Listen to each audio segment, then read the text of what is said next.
that because I got the Mace Windu lightsaber. He's got a lightsaber. I got a new thing. Time to suit up.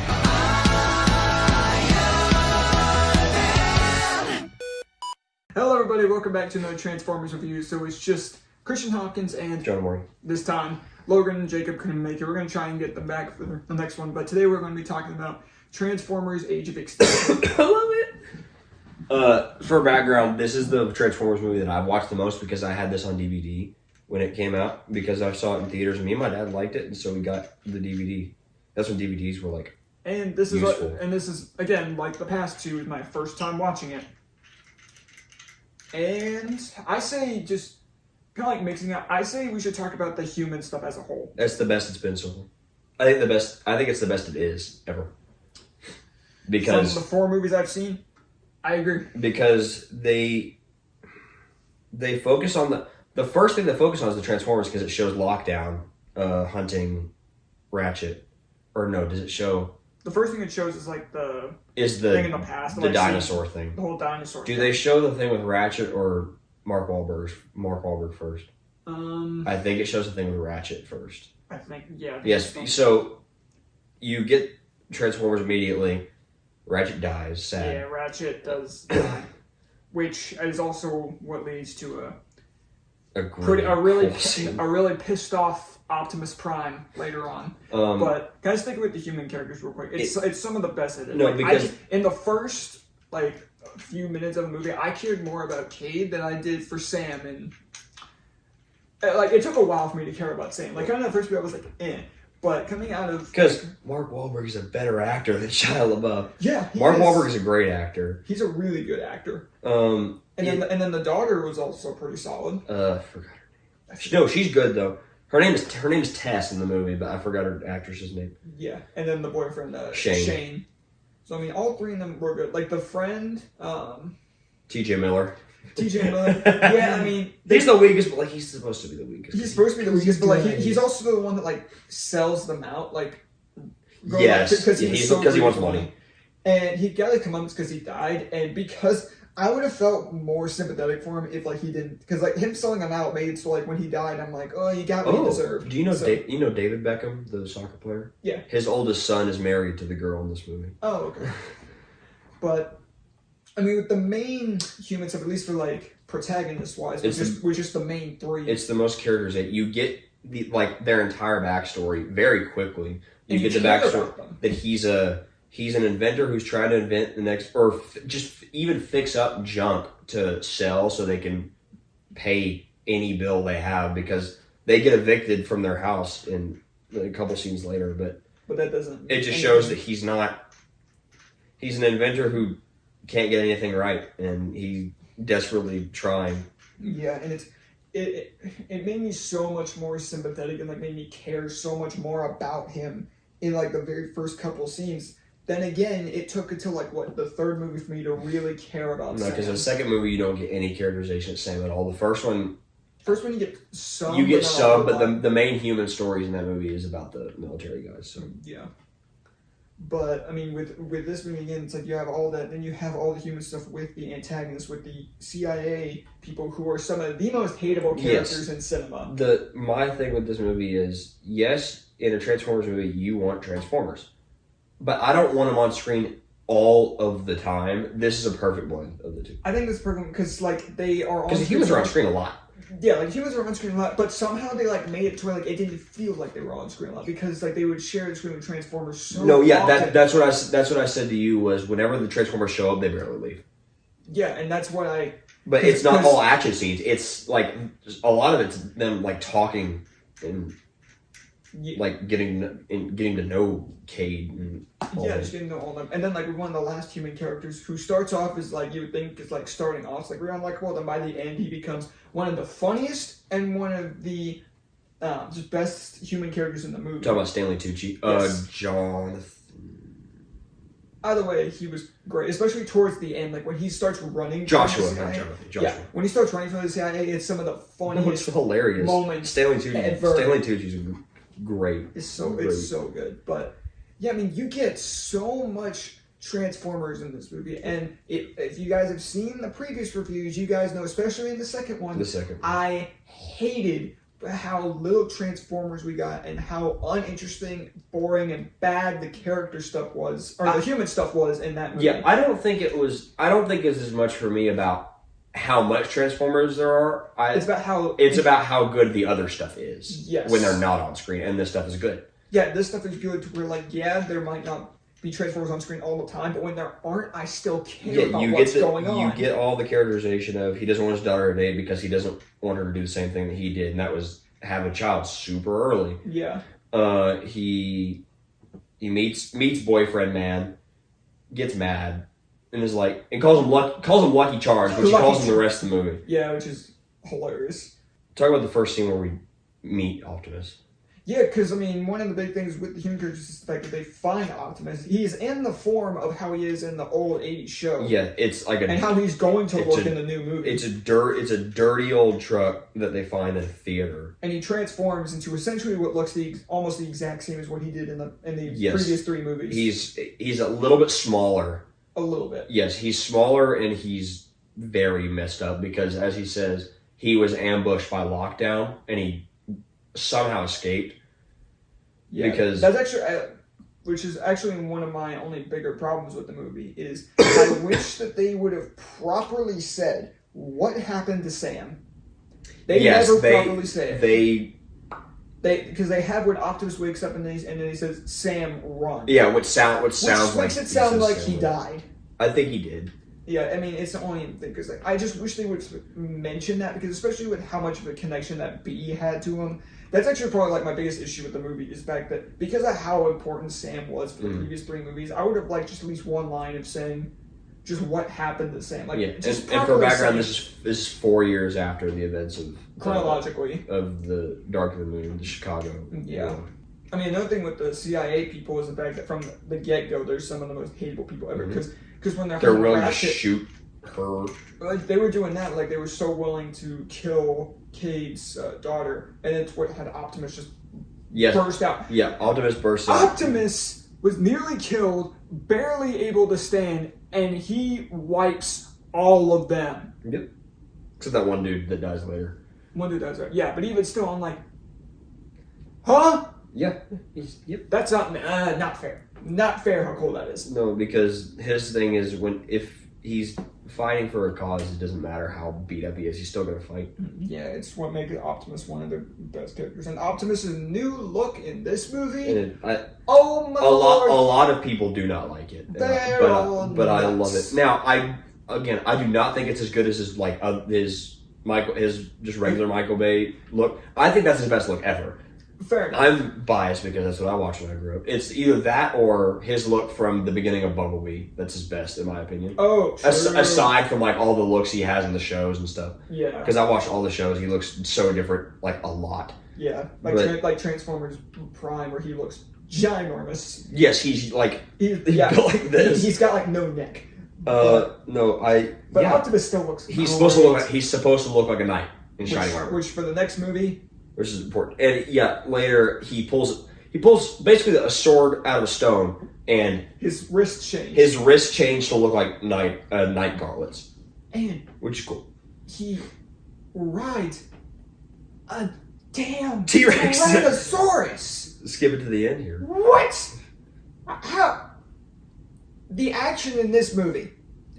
Told you it gets better. Unfair. I told you it only gets better. I think, if I remember correctly, in the next one it's good too. Oh, I believe I remember basically none of the next one, other than the fact that one of the main characters is the girl that played Dora in the new Dora movie, the live action one. It's her. Gosh.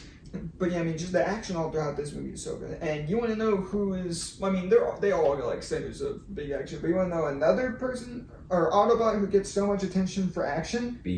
Bumblebee. Mm-hmm. This movie solidifying that he's my favorite Autobot. That is one thing that I remember about him in the next movie. Is that he gets a lot in the next movie. Oh, I'm sure he gets that fight with Optimus. Yeah, let's say he's the one that has to fight him. He has a movie. Yeah. And then it looks like he's going to be really important in the next movie too.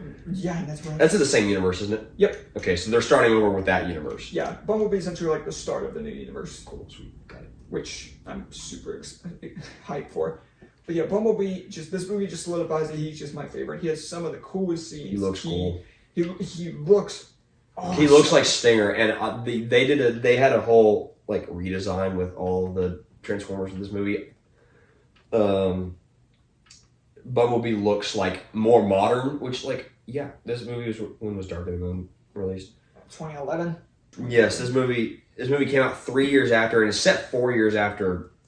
So it's not too far off. No, it's not too far, but like they make in that time frame, there was a lot more cars that had that had been released that were like futuristic looking, which is what Stinger is. Yeah, Stinger's so cool, and he barely gets any. That's one of the main problems I have with it is they make Stinger out to be like the rival of Bumblebee, but he does get a really cool fight scene, but it's short. Yeah, you see him a couple times. And then he has that fight with Bumblebee, and it's still cool. But I wish he could have gotten more, in my opinion. Yeah, especially when you have that big scene of when Stinger's on display and Bee's like having a meltdown inside about it. My only big problems in this movie are that and Galvatron.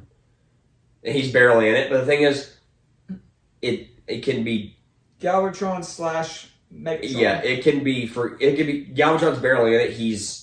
He commands the forces for a little. He fights Optimus once, beats Optimus. Yeah. But it can be forgiven that he's not in this movie a lot because he's in the next movie a lot. Yeah. So I mean, this movie was just like setting up. It's like, hey. Yes, this movie is setting up the next one. They knew they were going to make a second one. Yeah, because I mean, this movie it did make over $1 billion, which 1.1. Yeah, next movie did not. Nope. Because a lot of people didn't like it. I don't get it. Because a lot of people didn't like this one, and that can because they changed the algorithm a lot. Yeah. Instead of focusing on high school age people, they had focused on a family man. Yeah, which I think is better. But the emotion in this movie is a lot better. For instance, whenever Tessa gets taken into the ship and there's the slow motion of him slamming his fist into the ground. It's really good. Mm-hmm. I mean, this is actually a really simple movie. It's just like a lot of cool action. It just feels like a Transformers movie. The thing, it's kind of like Dark of the Moon in that there's multiple villains. Because in Dark of the Moon, you had Sentinel Prime, Megatron, and the human dude who worked with them, who was essentially Dempsey, and then who was like the same. Shockwave. Yeah, the guy with the worm thing. Mm-hmm. But in this one, there's Lockdown, who's the bounty hunter, who says that he was sent by the creators of the Transformers to bring Optimus back to them because they've heard about him making alliances with the humans. They don't like it. Yeah. Which is how the movie ends with Optimus flying off, saying like, "I'm coming for you next." I'm coming for you next because you sent Lockdown and like almost decimated an entire city. Yeah. Lockdown also looks really sick. Lockdown is really cool. His face kind of reminds me of how Optimus Primal looks in the new movie. A little bit. Obviously not one. Primal, yes. Optimus Primal, yes, sorry. That's why I was confused, because I'm like, he didn't look Optimus Prime that much. He looks like Optimus Prime. But it's Primal, my bad. But he looks like it just a little bit. Not like one, but like when I first saw like his face, it very much like reminded me of him. And yeah, I mean, it's a lot more of a really simple movie, which is like how all Transformers movies are, to be honest. Like, once we start talking about the first couple, then the latter half of them just start being like very, oh yeah, this just gets better, this gets better, etc. It's a lot of the same beats, just like some different human stuff here and there. And I think this movie finishes with one of the best action scenes in Transformers, because not only is it like the Transformers fighting Lockdown, the humans also like are the reason they win. Yeah. Because Cade is shooting him with that sword gun thing, which also... Those are sick. 2 thumbs up. He's shooting him with that, is about to die, basically. But then Tessa and Shane have rigged a tow truck to the sword in Optimus's chest, and they yank it out, he catches it, and he stabs... stabs Lockdown in the back and then splits him open. And Bumblebee's there. Bumblebee comes and saves Optimus. Yes, like he's able to distract him for longer, which is where I'm just like... And you pointed out... He is the best. And you pointed out the thing that I've watched the movie multiple times with my dad. Nobody's like... And I watched this movie a lot, and nobody's ever pointed this out, in that Bumblebee and Tessa do the same exact thing in rebelling against their father figure. Yeah. Because Tessa pulls out a Bumblebee to help, and there's a little thing where Cade says she never listens, never, and then Bumblebee drives past Optimus to go fight Lockdown. Optimus says, "I gave you an order." Yeah, Optimus said the exact same thing. So it is the same thing and it makes it like tying into earlier because I remember the scene from earlier where both Optimus and Cade were just like we're bonding because Optimus is Bumblebee's dad, basically. Yeah. So when that happened, I was just like, I went through that with Bumblebee. It's just that again. I'm just like, it's so good. Like I went into this movie expecting the worst because I was hearing so many bad things about it. But I came out of it like, if I ever see myself rewatching a Transformers movie, this is going to be the number one thing that jumps to my mind. And how many times do you think I've watched? I probably watched this movie as many times as I've watched the first Avengers movie. I kid you not. As many times as I've seen The Amazing Spider-Man? Yeah, probably, yes. Because, I would watch 2 movies. I had this little TV in my room, and during the summer, when I wasn't doing anything, I'd stay at home, and I would watch 2 movies. This and Avengers 1. That's what I would watch. When did Avengers 1 come out? 2012. So I'd watch Avengers 1, and by the time I was burnt out on that, this came out. Man, just this... Do you think we can go ahead and just get to our final scores now? I mean, yeah.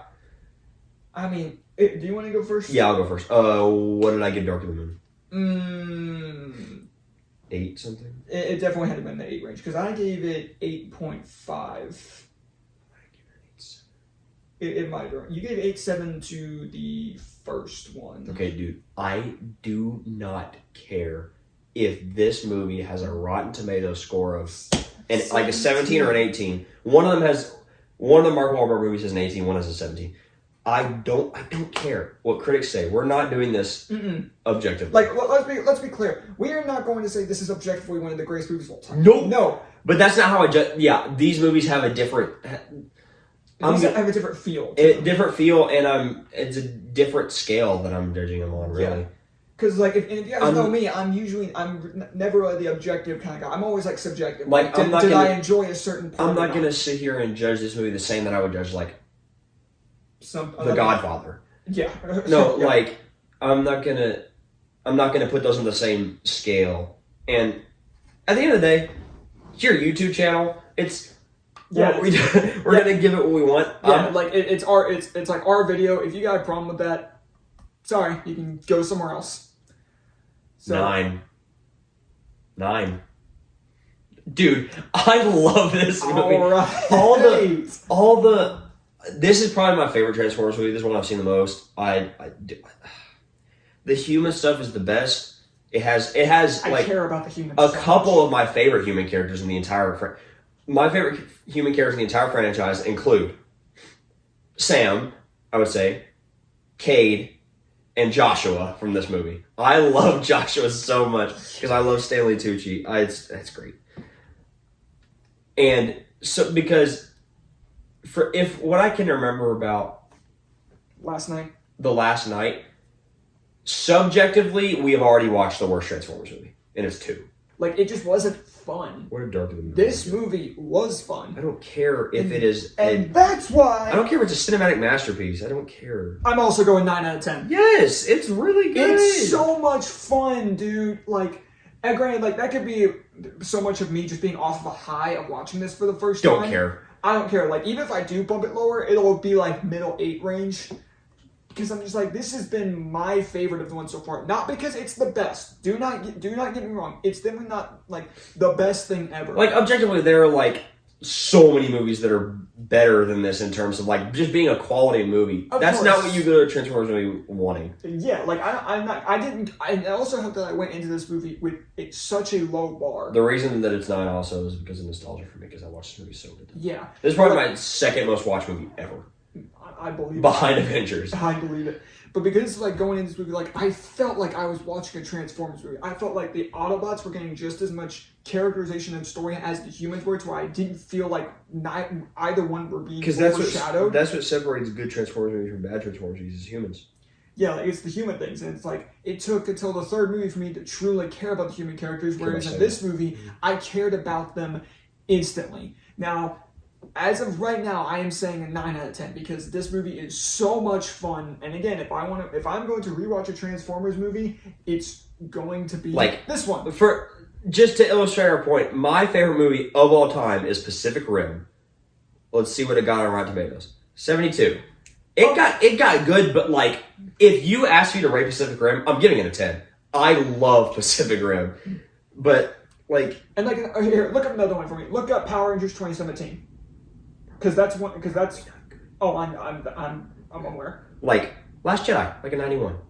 No, exactly. Like Last Jedi's a 91%. Like Power Rangers 51. 51. Exactly. Okay, if you guys sat through the favorite movie discussion video from several weeks back, as of when this will probably go up. One, if you guys managed to watch that video all the way through, you guys are real ones. But yes, like I'm not.